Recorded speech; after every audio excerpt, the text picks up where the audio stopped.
Hello my friend and welcome. In today's episode I will talk about drum recording. How I record my drums in my studio, what microphones I use, what preamps I use, and of course what drum kit I use, and how I process the files in my DAW. So with no further ado, let's go. So these are my drum preamps. I use two Audient ASP 880, and as you can see on some channels I already switched the phase, so when I record the drums they are right in phase, and that's really good. It also helps in the later process when I mix the drums. And of course I bought two of them just to have 16 channels for the drums. This is my drum room with my Sonor vintage kit. It's a beautiful kit with my Pisces cymbals, and let's go through the microphones. We have a kick in, a Shure Beta 52, it's pretty nice. Then a Rode, an NT2. They're not building them anymore, but it's a great microphone. It's very close to a Neumann 87. Then we have Shure SM57 and Sennheiser E604 clip microphone. And this is a ribbon mic. It's a cheap one, but it captures the body of the snare. It's very nice. This is a Octava for the hi-hat, and for the toms, for the rec toms, I use some Biodynamics clip microphones. They're sounding really good, and you don't have to struggle with additional stands, and that's very nice. For the right cymbal we have an Octava 2, and for the floor tom we have the Sennheiser 604 again for the top, and as well for the bottom mic. I like bottom mics on floor toms, sometimes for the rec toms too, but in this case we only have for the floor toms. These are my beautiful Shure condenser mics. I use them a lot, in this case for overheads, and they're very expensive but very nice. So that's my drum kit. And on the left hand side I have my rack, so I can operate my computer from the drum room, and that's very handy.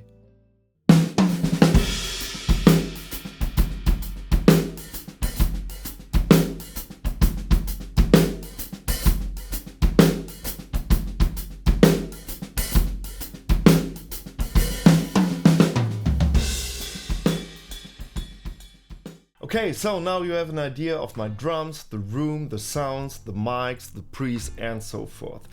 And in this case, I'm just using the UAD SSL channel strip in every drum channel. I love that tool very much. To be honest, I like that SSL style kind of thing, that analog feel, and it's very handy. You have an EQ, you have dynamics, you have a gate, an expander if you want. So it's very handy, and for me, I like to keep it very simple in my DAW.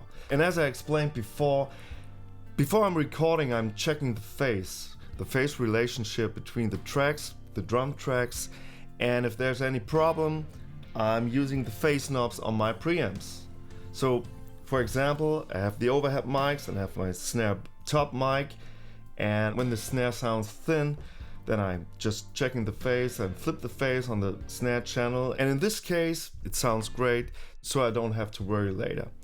Alright, let me play a few bars again just to remember the sound of the drums, and then we go through the individual channels.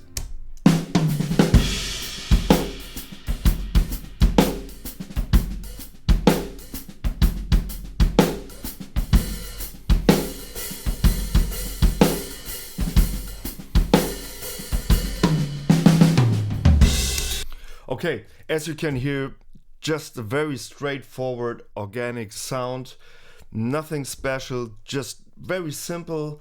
I like it that way. For my ears it sounds very full, especially in the low end. It has that warmth, low end feel, and the snare is not very bright, it's more deadened snare. And I like that. It's a great way to start, and of course it depends on the style of the music and what you want to capture while recording the drums. Maybe I changed the snare, changed the cymbals, or whatever. In this case, it's a very straightforward organic drum sound, and that's it. I only have 3 VCAs. I have a VCA group for the toms, I have a VCA for the overheads, and I have a VCA group for the ambient microphones. And I'm just using a drum bus to bus the drums. And when I need, I have already set up a parallel drum compressing channel. So now let's go through the channels. Let's start with the kick. It's a Beta 52, Shure Beta 52, and I'm switching off the UAD channel strip so that we can listen to the raw recording.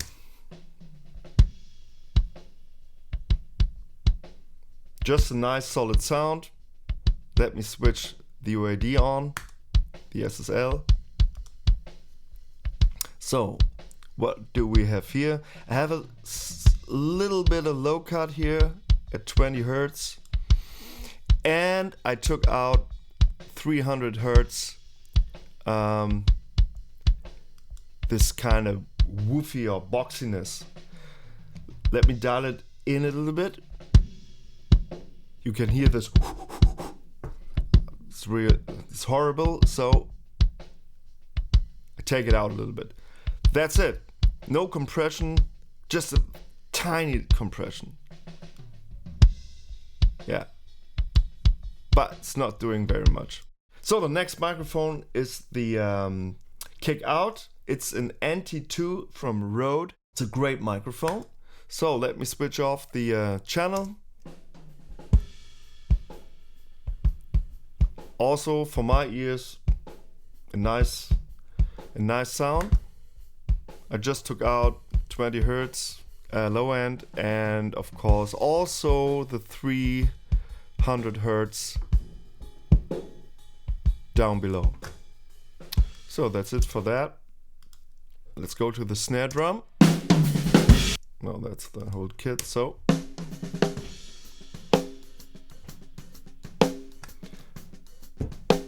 solid, not special. With the SSL, it's not doing anything, but I'm using the Schoeps omnichannel just to get that saturation. That's really cool. Just to get more harmonic distortion. And I'm using the thumb. To be honest, I'm not so sure what the thumb really is. I heard that it gives a little push in the 60 to 100 Hertz area, just to give it that little thump. And I like it. Turn it off. And on. It's a little bit, but in relationship with the other tracks, it sounds really great. Next one, snare bottom.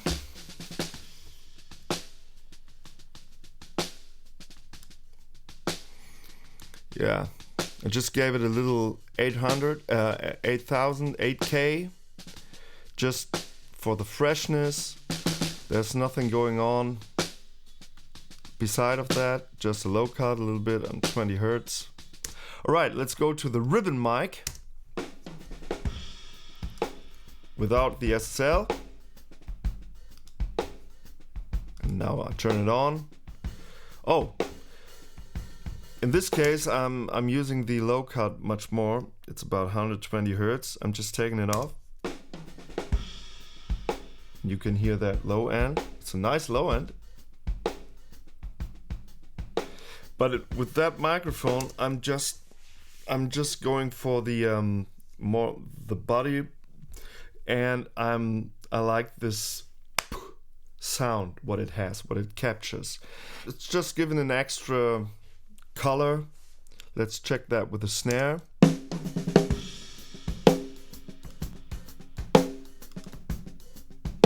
Sounding better without switching the phase. Yeah, I think I like it. It's just for a little character. But of course, I have to check in the end with the instruments, with the rest of the recordings if it works or not. But for now I like it. Let's go to the hi-hat. Yeah, just nothing. It's just the hi-hat. Alright, let's go to the toms. The first tom. Let me switch off the grid thing here.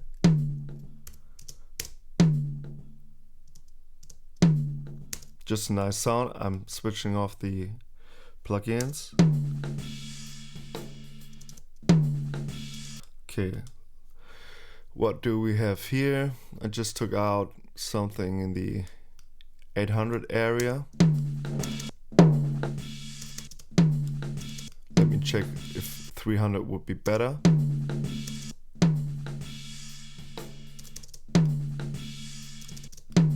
Oh, I just took out something in the 800 area and it sounds good to me. Nothing more in that channel. And for now I'm using the silencer. That's kind of gate plugin. Just when I record the drums, just to get rid of the rumbling, ringing drum thing, tom thing, while I'm playing just a groove. But because you can hear the toms ringing like hell, so let me switch off the silencer and play the groove. The slow one is huge. So for me, there are two ways. The first option is just to use a gate or silencer. Let me switch it on and have a listen. Great. That's one way. The other way is just cutting out the drum fills and delete the rest of the tom tracks. I'm doing that a lot. It's a little bit more work, editing work, and it also depends on the material I'm playing. When I have a song with a lot of toms, a lot of fills, a very busy drum kit, then I need to check if it works with the silencer, or do I need to cut the fills out, because I don't want the toms to sound to be choked, and that can happen when you use a gate. In the end, you have to try it. In this case, I like the silencer. Okay, let's go to the second tom. Without the SSL. And I also took, what is that? I think 400, 500 hertz. This ugly boxiness. And that's it. No further EQing. Now let's go to the 16-inch floor tom. So what do we have here? Also 800 area. Which is funny, because maybe you're wondering why 800. It's quite high. It's quite high. And normally I take out 350 to 400 hertz in toms, but in this case, I don't know. It sounds better in that area. Let me check the 400 area.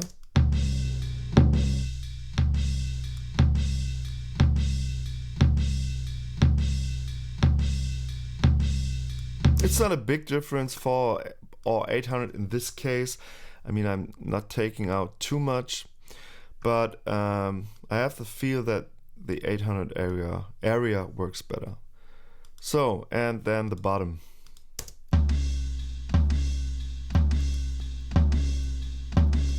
What do we have here? Same EQing. Somewhere between 6 and 800 hertz. Okay, so as I said, there's a VCA for the toms, which it makes easier when I'm doing the levelings, or while I'm mixing, pushing the drum fills a little bit with automation. but for now it's a static mix or leveling. Okay, let's go to the overheads. Let me turn off the loop.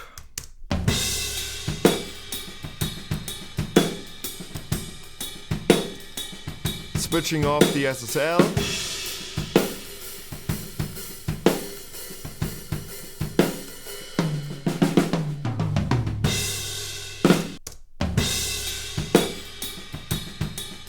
Yeah, just a nice sound, nothing special. I'm just pushing the 8K a little bit with a few dBs, just to give it a little freshness.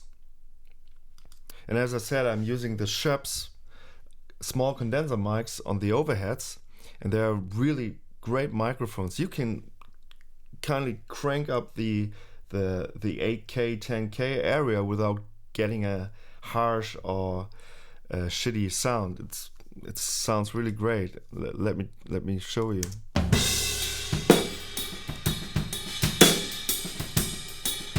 Even when I crank it, it sounds great. All right, let's move on to the right cymbal.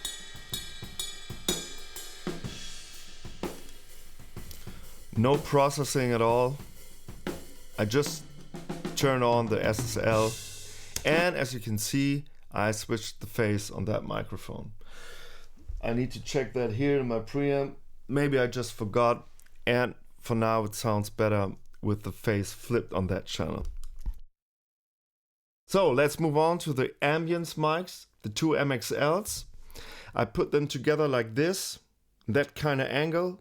It's a smaller stereo image, but in this way, I'm sure that the kick and the snare are centered.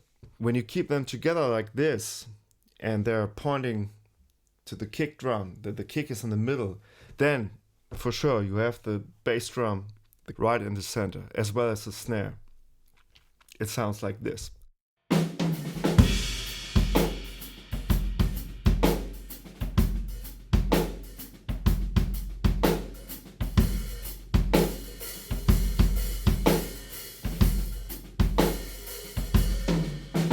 The whole drums again with all the microphones on.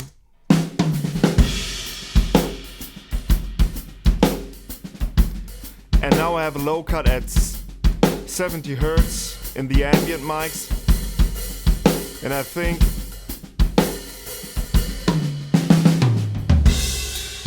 it's cool. It's a nice, tight, low end. Cool. So what do we have now? Oh yeah. Now we're coming to the drum bus. And let me show you what I did here. I have the drum bus, as you can see, and I have my parallel drum compression. Man, this word, parallel, that's really hard for a German.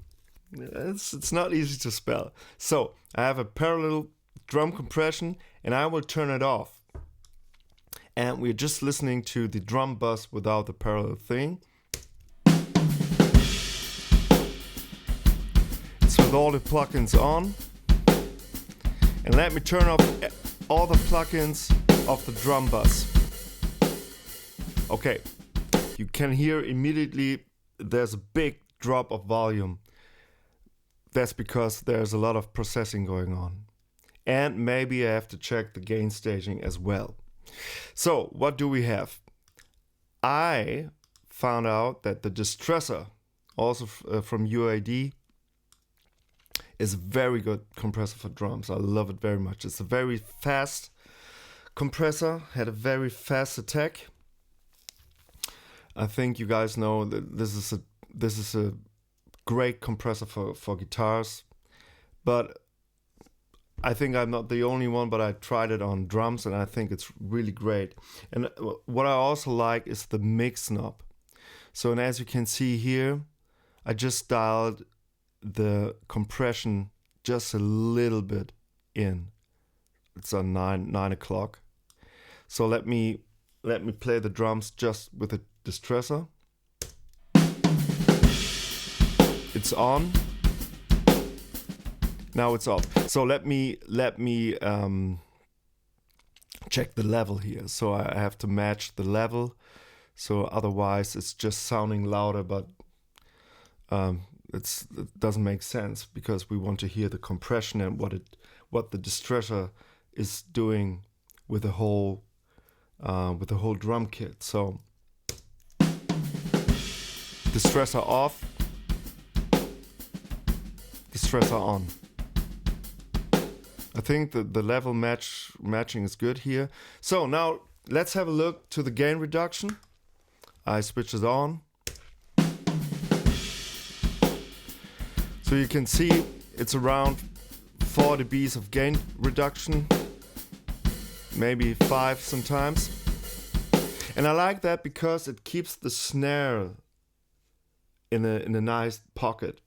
Otherwise the snare is a little bit aggressive, and so it keeps the whole image of the drum kit a little bit more tighter and even, I think. I turn it off. You can hear that wave, and now it's a little bit more consistent. Also with the drum fills. Off and on. It's not doing so much, but enough for me. It's enough for me to to have that nice pocket feel for the drums. Now let's move on. I usually use 2 different tape simulator. One I really like is the good old Slate Digital virtual tape machine. It's on. Let me turn it off. On. Especially in the low end, you get that nice warm analog tape kind of sound and feel. Whatever that is, I'm not an engineer. I just experimenting with those tools, and I like that nice low end what it gets when you use tape saturation. And it's not doing a lot. Let me play it again, and let's have a look on the needle here. It's just a tiny little flavor. Off.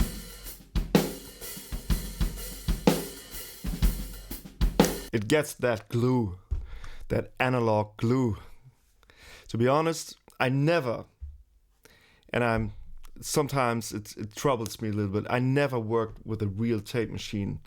I never recorded drums on a tape machine through an SSL. But I want to believe that it sounds like that. And to be honest, I like this tool. I like those tools.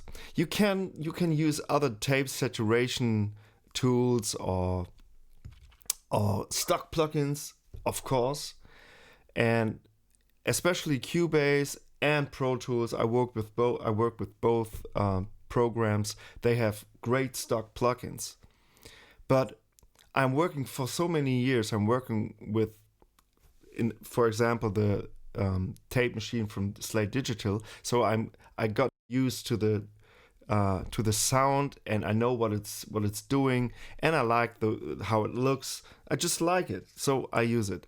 But last year I signed up for that UAD Spark bundle, the native plugins from UAD, and we have the beautiful Studer A800, and this is a great tape machine.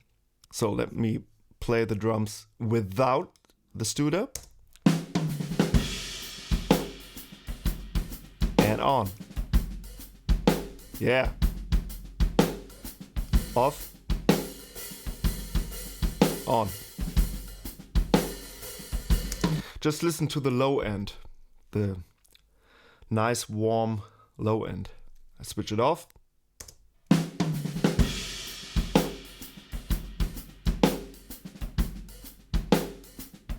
2, 3, and on.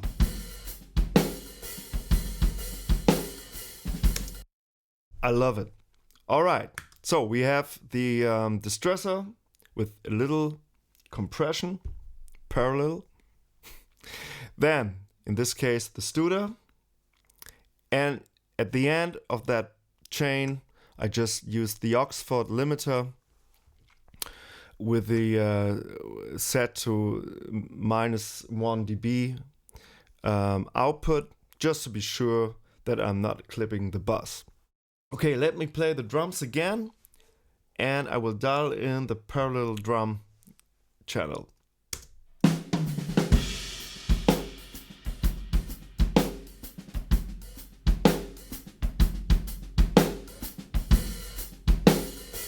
And you can hear it's getting more, it's sounding a little tighter, it's sounding more aggressive, more excited.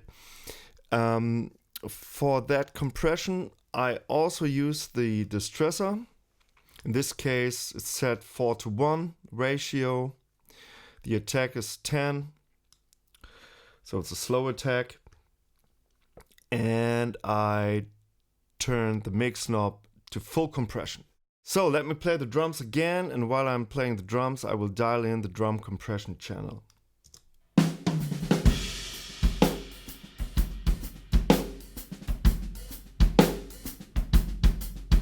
Just a tiny little bit. Turn it off.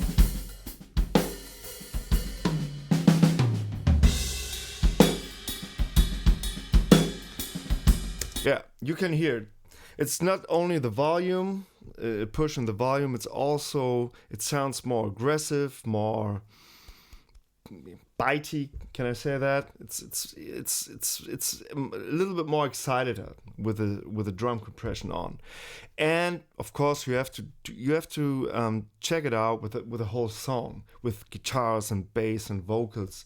Then it really makes sense, because you can push the drums a little bit more, not only with volume, but with presence and aggression, and just with a parallel drum compress channel. So you have to experiment with it, with the whole arrangement, and not only the drums on their own. Cool. So, and now at the end, my main out, the stereo out, the master bus, I have the SSL bus compressor, and as you can see, it barely moves the needle. Then I have the tape machine. Let me turn it off.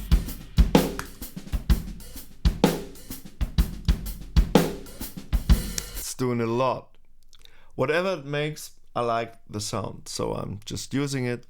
Then, in this case, I have a little EQ going on, a passive EQ, just in the 12K area, 1 dB. But to be honest, that's not so important for now. I use this kind of EQing more when I'm finalizing my mix and I need a little bit more freshness and clearness or whatever. I like to experiment with the EQs. It's also here, it's not one way to do it. It's just, it depends on taste and experimenting. And of course, at the end, my Oxford limiter again.